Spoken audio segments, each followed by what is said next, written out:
E quando o sono é fora de fase, olha a diferença. Isso daqui é a eficiência do sono em percentual, tá? Então, o placebo ele dá uma eficiência de sono de 78%, mais ou menos.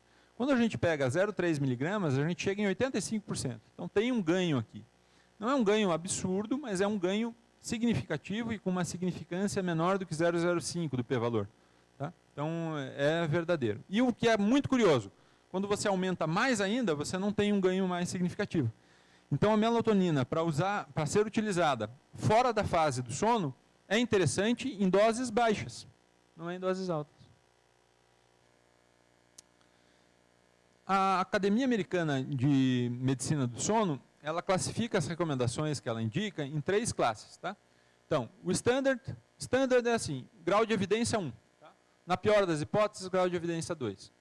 Guideline, grau de evidência 2 ou 3. Opção é muito incerta a indicação, quando ele classifica como opção.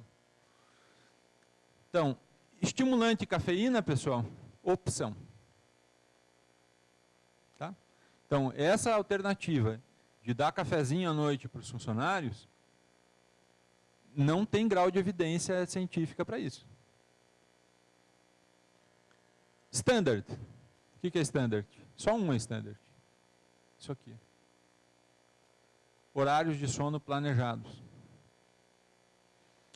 Qual que é o panorama mais desastroso? É o contrário disso. É aquela empresa que você não sabe qual vai ser a escala daquele funcionário de uma semana para outra. Isso é desastroso, pessoal. Então, isso é standard. Guideline é bom também, tá? Não é standard, mas é bom. Então, tempo de exposição à luz, administração de melatonina, hipnótico. Hipnótico é reservado para aquela... entendo que seja a indicação tem que ser muito precisa para... Primeiro você tem que classificar o porquê que aquela pessoa não está dormindo. Não adianta você tratar o que você não tem um diagnóstico. Se você diagnosticou que existe um distúrbio de sono, tem que se entender o que é. É insônia? Uma parassonia? O que está acontecendo? Então, primeiro tem que diagnosticar. Depois que diagnosticar, aí pensa em intervenção terapêutica em relação ao hipnótico.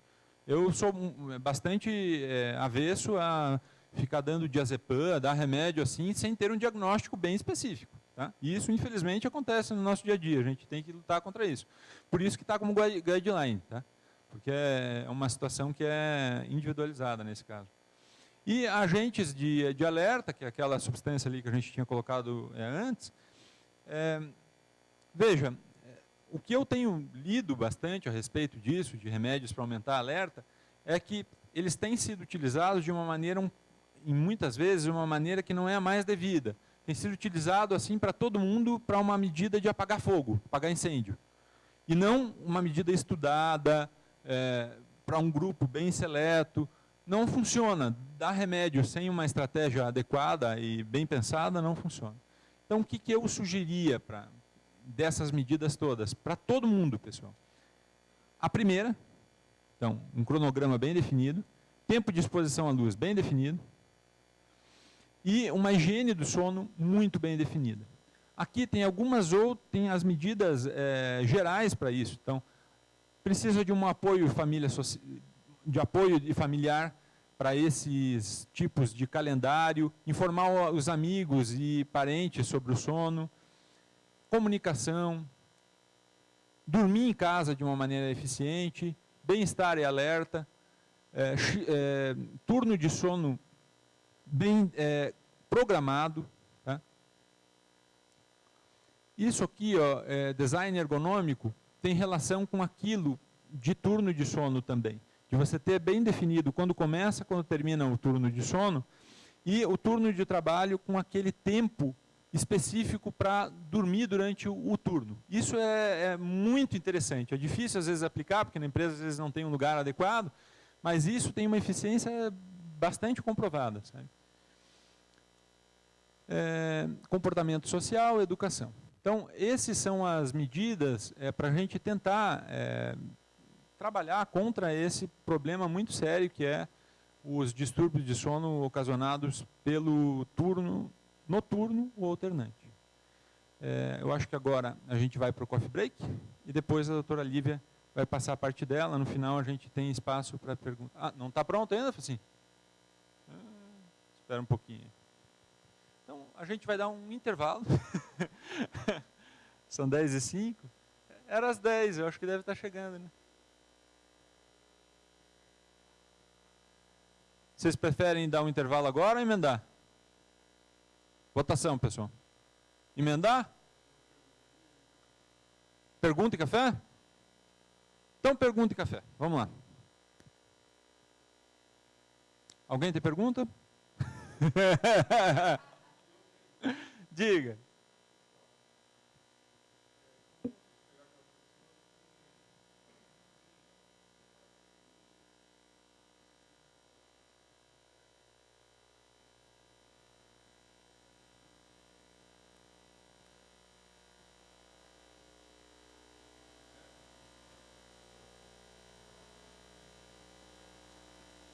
Não, se ele está adaptado, está ótimo. Claro. Não, se está adaptado, não tem que mexer. Se está adaptado, é ótimo.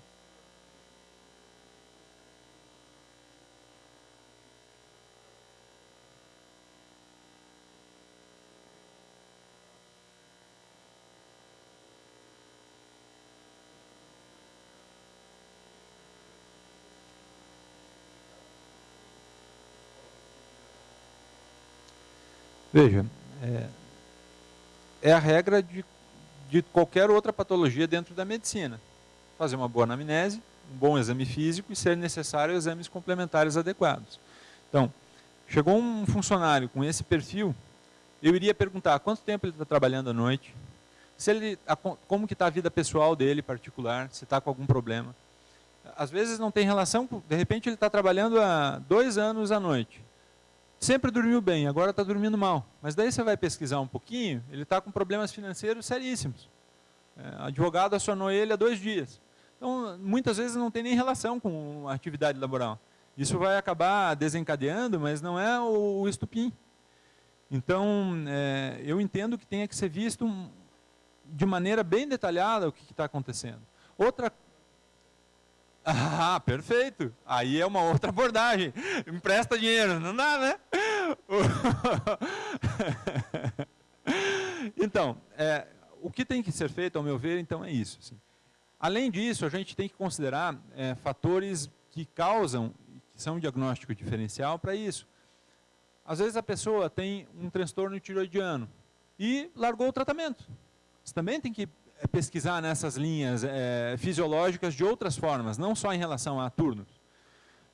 Então, quando acontece esse tipo de situação, tem que ser visto. Agora, olha só, vamos supor que essa mesma pessoa acabou de começar a trabalhar, faz 1 semana que começou a trabalhar à noite, e agora começou a apresentar esse tipo de quadro. Você descartou qualquer outro tipo de problema. O ideal é verificar se, de repente, tem como remanejar.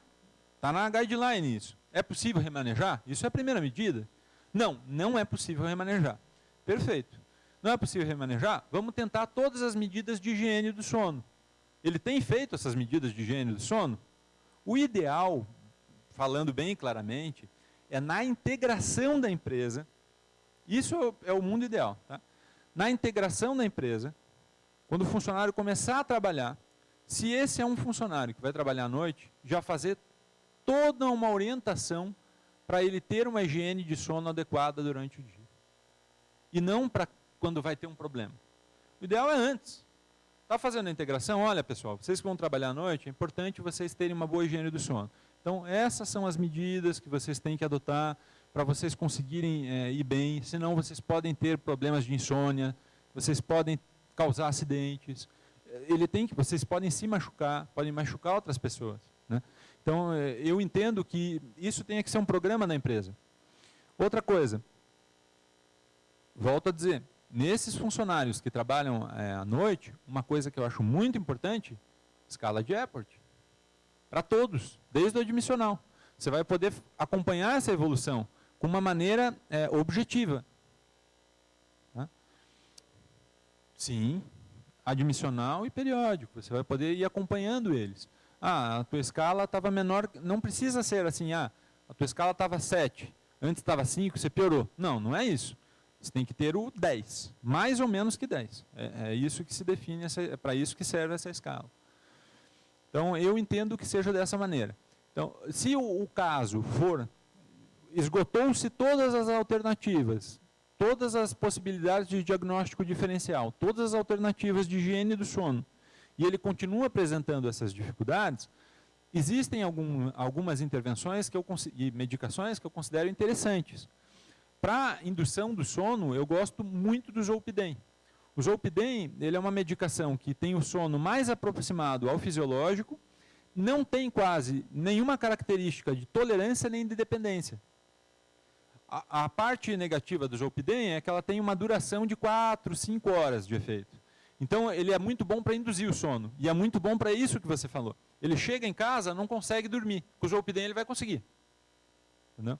Então, o Zolpidem eu acho um remédio bacana. Assim. Ele é bem diferente dos tricíclicos, que tem um monte de efeito colateral. É um remédio bacana.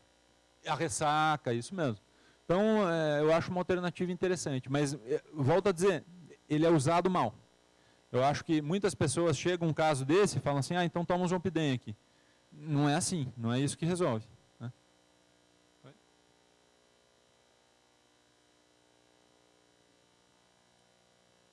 Hospital, né? Sei como é que é isso.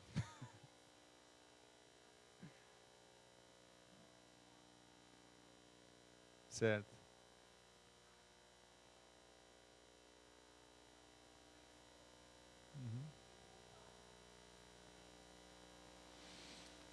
Veja, o que a gente tem de estudo é aquilo que eu mostrei no início. 24 horas, de 5 a 8 horas de sono. Aí você faz a divisão.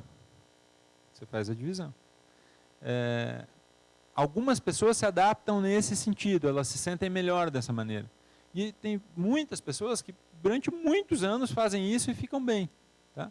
Outras não, outras vão precisar de esquemas diferenciados. Por exemplo, chega do plantão noturno, dorme umas 3 horas, tem um sono um pouco mais curto para recuperar aquela noite que perdeu, gasta energia durante o restante do dia e volta a dormir, para recuperar aquele tempo que ele perdeu. Esse é o mais normal.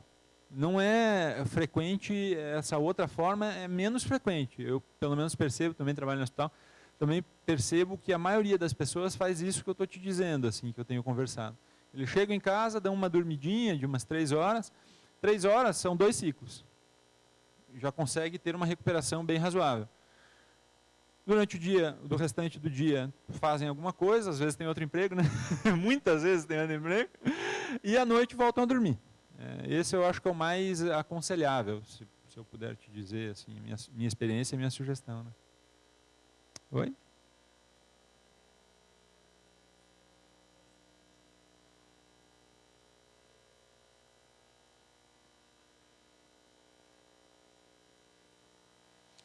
Tá. Isso de restrição, pessoal, é uma coisa que a gente tem que tomar um cuidado assim muito grande, porque senão vira epidemia na empresa. Todo mundo vai falar que tem restrição porque está na mesma situação. Você imaginou se alguém tem pressão alta, vamos supor. Você viu que ali aumenta a chance de ter pressão alta. Então eu tenho pressão alta, não posso trabalhar à noite. Pô, 20% da população tem pressão alta, pessoal. E aí? Não é bem assim. Eu acho que a gente tem que tomar cuidado, principalmente quando vem externo. Quando vem a cartinha do psiquiatra, assim, ó, proibido de trabalhar à noite. Mas espera aí, se o psiquiatra foi na minha empresa, ele sabe como é que é? Não sabe. Entendeu? Ele não sabe. Qualquer um de nós sabe que é melhor trabalhar durante o dia. A gente viu isso aqui. Isso é evidente, não precisa de uma cartinha dizendo isso. Agora, para aquele indivíduo, ele tem essa restrição? Alguns casos tem, como eu falei. Em alguns casos, o ideal é remanejar. Mas eu não sou a favor de um guideline, assim, nesse sentido, e não vi nenhuma literatura dizendo isso.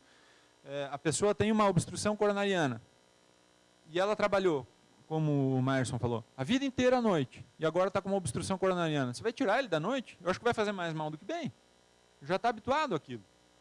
Não sou muito a favor, assim. A gente tem que cuidar com restrições, não só da parte de sono, mas a gente sabe que de tudo. Às vezes vem em casa de ortopedista também, né? Adaptar um trabalho mais leve. Isso eu recebi tantas vezes. Ele nunca viu, nunca entrou na empresa, ele não sabe o que aquele indivíduo faz. Ele não quantificou o que é mais leve. Como é que ele escreve uma carta dessas? Então, carta externa, pessoal, a gente não tem só direito, a gente tem obrigação de ver isso com muito cuidado, porque a gente pode estar atrogenizando o nosso paciente. Tá?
Eu agradeço muito a sua colaboração, concordo com o senhor.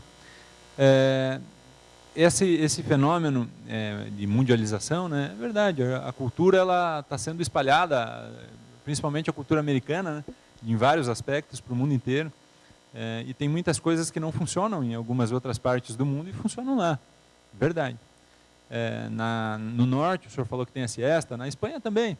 Mas veja, por exemplo, na Espanha, eles dormem depois do almoço, fecha tudo, você não consegue comprar uma água, mas eles trabalham até as 9 da noite. A loja está aberta até as 9 da noite.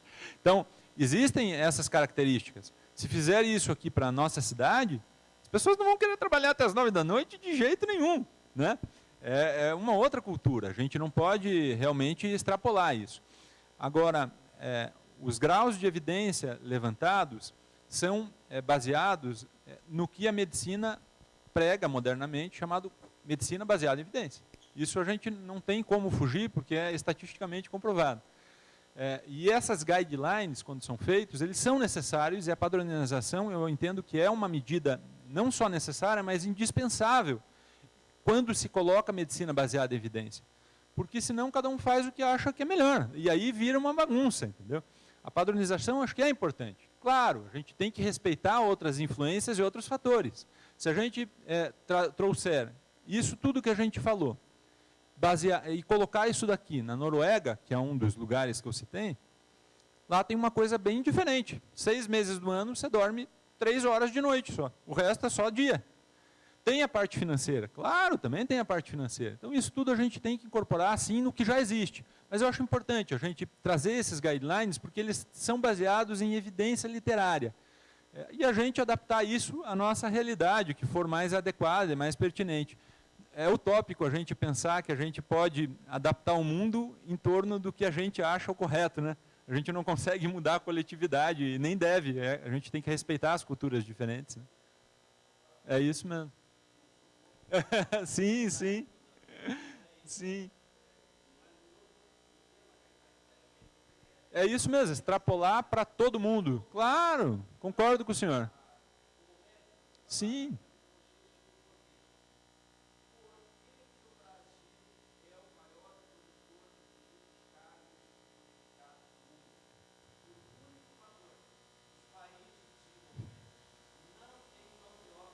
Uhum. É.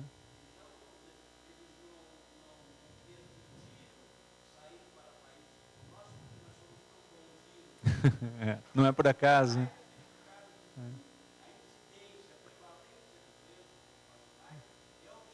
Não compensava, né, a produção. É isso mesmo, isso mesmo. Tá certo. Mais perguntas, pessoal?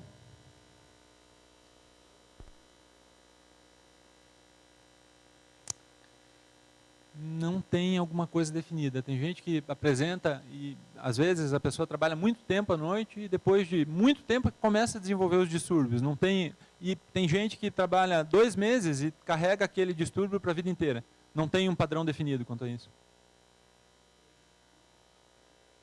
Frida Fisch.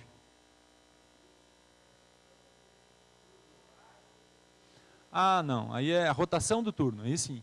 Como que você faz para organizar a escala de turnos? Que aí você tem que fazer em sentido horário para diminuir o impacto. Isso sim. Isso existe. Perfeito? Mais alguma pergunta? Então, muito obrigado, viu, pessoal? Só vou acrescentar aqui uma observação, que uma das grandes dificuldades que a gente tem, pelo menos eu encontro com as empresas, é a seguinte. Agora, por exemplo, a gente está numa época de crise, então agora eles estão cortando os tais terceiros turnos. Daqui a pouco o empresário volta ao terceiro turno, só que essa volta é assim, eles arrumam uns horários tão malucos, horários, por exemplo, o cara vai pegar às 4 da tarde para sair às 2 da manhã. Então, isso gera uma dificuldade também social, porque o caboclo, eu já tive essa situação, chegar para mim e falar, doutor, eu não vejo mais minha família, porque a minha esposa trabalha durante o dia, a hora que eu saio ela não está, meus filhos estão na escola, a hora que eu chego meus filhos estão dormindo e minha esposa está dormindo, como é que faz? Eu não tenho mais... E esse é o grande problema, infelizmente, as empresas, o empresário, ele só está preocupado com a bufunfa, cacau. Então, ele não doa quem doer, ele quer aquele turno, acabou o fim de papo. Então, sem dúvida nenhuma, essas reuniões que a gente procura fazer na Punch, procuram nos balizar para tentar mostrar para o empresário a dificuldade e a importância que se tem de tomar cuidado com o indivíduo. A gente entende o lado empresário.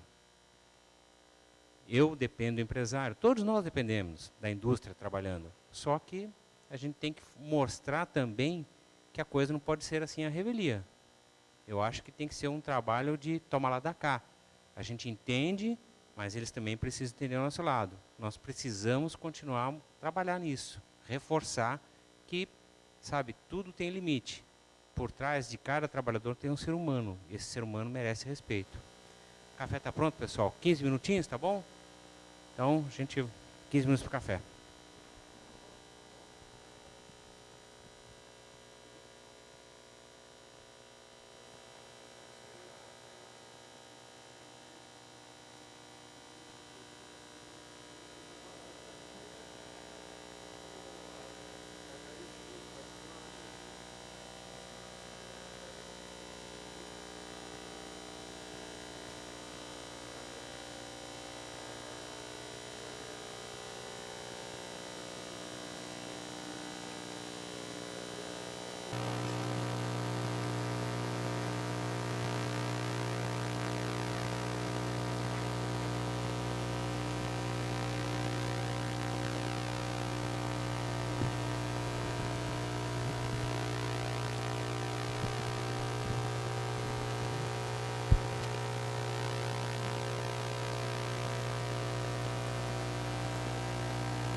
Bom, pessoal, vamos dar sequência ao nosso evento de sábado. Agora eu vou passar a palavra para a doutora Olivia. A doutora Olivia é médica, trabalha pela ANANT, médica, trabalho da Renault, e ela vai concluir o assunto sobre trabalho em turno e trabalho noturno. Lívia.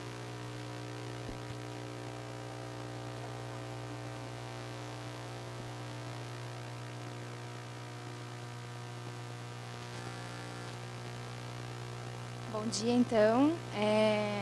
Primeiro eu queria agradecer o convite da ANANT, Dr. Guilherme, Dr. Paulo. É um prazer estar aqui falando para vocês sobre esse assunto. Então, eu vou passar um pouquinho da nossa experiência na Renault, principalmente relacionado ao terceiro turno, que é o turno à noite, né, da madrugada, que a gente teve por um bom tempo. Hoje a gente não tem mais esse turno, como foi comentado, a questão da crise econômica, enfim. Hoje a gente não trabalha mais com o terceiro turno, desde julho de 2014, esse turno foi encerrado, mas eu vou trazer a experiência que a gente teve no período final de 2011 até julho de 2014, que foi o período que a gente trabalhou com o terceiro turno. Então, alguns conceitos que eu achei importante aqui da literatura. Então, o trabalho em turno é interessante colocar como esse ponto de vista, então, a continuidade da produção e uma quebra da continuidade do trabalho do trabalhador. Então, é bem interessante. Então, a fábrica funciona 24 horas e as pessoas que vão trabalhando, que vão alternando. Então, em nenhum momento para isso. A produção, ou no hospital, é a mesma linha, né? Então, funciona tudo 24 horas e as pessoas que vão sendo... trocando os turnos de trabalho. Bom, então, aqui eu trouxe alguns tópicos do livro do René Mendes. Tem um capítulo bem interessante sobre esse assunto, que fala só sobre trabalho em turno e noturno. Então, eu trouxe algumas frases aqui do livro dele, né? Então, nesse sentido, o momento em que o trabalho é realizado e o horário qual o trabalhador está exposto tem que integrar o rol das questões a serem estudadas na organização do trabalho. Então, a importância de entender este horário na nossa avaliação também da vigilância em saúde desses trabalhadores. Então, é muito diferente a avaliação de uma pessoa que trabalha no primeiro turno, no segundo turno e no terceiro turno. Cada um tem suas particularidades e suas necessidades, como foi colocado aqui pelos colegas também, de entender a realidade de cada uma dessas pessoas. Aqui eu trouxe um ponto que me chama a atenção e que também foi comentado aqui na palestra anterior. Então, no geral, para alguém que trabalha à noite, o horário de trabalho e os compromissos são incompatíveis, compromissos sociais, familiares, e podem causar vários distúrbios, mas existem alguns indivíduos, e isso me chamou bastante atenção na minha experiência, que não sofrem nada com relação ao trabalho noturno. E foi comentado aqui também, eu também tenho essa experiência. Então, de um lado, a gente tem, sim, muitos trabalhadores que têm vários distúrbios, várias dificuldades, como foi apontado aqui, questão fisiológica, etc. Mas existem essas pessoas que, sim, se adaptam muito bem, adoram e não querem outra opção de turno de trabalho. Tá? Também da parte de psiquiatria ocupacional, aqui, então, os transtornos mesmo do ciclo vigília-sono. Aqui um comentário sobre a possibilidade de aumento de acidente de trabalho e outras alterações de doenças que podem acontecer com os transtornos do ciclo vigília-sono. Então, alguns efeitos, como já foi comentado, a palestra anterior do Guilherme, bem ampla sobre esse assunto, mas o que a gente tem de descrição da literatura sobre possíveis efeitos? Então, distúrbios do sono, claramente, né, a insônia ou a sonolência excessiva, justamente pelo desalinhamento do ciclo circadiano, desde que não tenha outras justificativas para esse desalinhamento, como também o Dr. Guilherme colocou. Pode ter outras questões pessoais. Insônia não é somente causada por isso. Então, é importante entender o quanto que o trabalho está sendo importante nesse processo, ou se não, há outras doenças de base, outras situações familiares, etc. Efeitos cardiovasculares, então, descrição de aumento. Na verdade, a descrição é que há um aumento de fatores de risco. Então, por exemplo, ganho de peso e fumo, síndrome metabólica sendo bastante comuns no trabalhador noturno. Por esse desarranjo do calendário alimentar, por exemplo, uma tendência de comer mais à noite, comer menos de dia, o jejum prolongado, os sonos, então, um ganho de peso. Isso a gente teve lá na Renocim, a gente tem a nossa nutricionista, eu troquei uma ideia com ela, ela falou assim, algumas pessoas me procuraram com dificuldade de alimentação, então ela fazia toda uma orientação sobre como distribuir esses alimentos dentro da realidade dessas pessoas. Alterações gastrointestinais, então, uma descrição de aumento de úlceras, baseado principalmente assim, como um fator de risco e com relação aos hábitos. Então, como foi comentado, talvez esse consumo exagerado de café, de outros alimentos à noite, contribuem para uma maior incidência de úlcera gástrica e duodenal.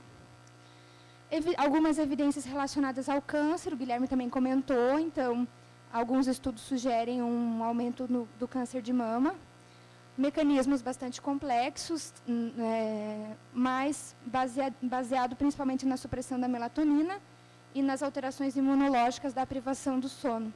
Então, a questão do fator imunológico contribuindo para o câncer também. E as dificuldades, então, da vida sociofamiliar, que este, sim, é um ponto bastante importante. Eu vou trazer para vocês alguns casos sobre esse assunto. Sobre, então, a nossa experiência, o que a gente passou, como falei para vocês, é o oposto que a gente está vivendo hoje, né? Então, foi um período de crescimento econômico muito grande, onde a nossa fábrica passou por diversas alterações de ampliação para atender essa demanda do mercado, um aumento do consumo intenso. Então, essa foi a realidade, onde a gente começou o terceiro turno. A nossa fábrica vinha com 15 anos de primeiro e segundo turno e, com esse crescimento econômico, foi necessário iniciar o terceiro turno para atender a demanda do mercado. Então, nesse contexto, eu trouxe para vocês assim, um pouco dessa que é importante a gente entender o contexto do que a gente viveu e, como foi colocado também, sim, se tivermos a opção de não ter o terceiro turno, seria bom, mas em alguns momentos isso vai acontecer e a gente vai ter que aprender a lidar com essa situação. Então, como que nós, como médicos, podemos lidar com essa situação e ajudar nossos pacientes, nossos funcionários a passar por esse período, que às vezes são anos, né, ou uma vida trabalhando num trabalho noturno. Então, a nossa fábrica passou por esse aumento, teve que tomar uma decisão de, sim, o Brasil está crescendo, as vendas estão crescendo, o que a gente vai fazer? Então, vamos aumentar também a nossa produção. Então, aqui um panorama de como que foi crescendo esses números dentro da nossa empresa, até a gente chegar nesse número, que foi o nome desse projeto, então 60 por hora, que é um carro por minuto, trabalhando 24 horas. Então, essa foi a nossa realidade de produzir um carro por minuto, trabalhando 24 horas. Tá? Só para vocês terem uma ideia, hoje a gente faz 44 carros por hora e 2 turnos. Então, é bem diferente a realidade que a gente tem hoje. Aqui algumas notícias, então, relacionadas a esse crescimento dentro da Renault, como que isso saiu de uma possibilidade e virou realidade. Todo o investimento que foi feito para atender isso, então, a ampliação da nossa fábrica, teve todo um aumento estrutural, praticamente dobrou o tamanho da empresa nesse período. Foram 8 semanas de projeto, então, um projeto bem apertado, de aumentar a empresa em 50% em 8 semanas, o que foi colocado aqui, então, um cronograma, obras por 8 semanas, mas que atendeu 60 por hora, mas que a gente já tinha passado por isso sem aviso, que foi a crise de 2008, também ficou parado 7 semanas. Tá? Então, deu certo, funcionou. Dentro desse contexto de crescimento, a gente também teve um investimento na nossa área de saúde, isso eu acho importante colocar aqui para vocês, que isso para mim é essencial para poder atender esse público.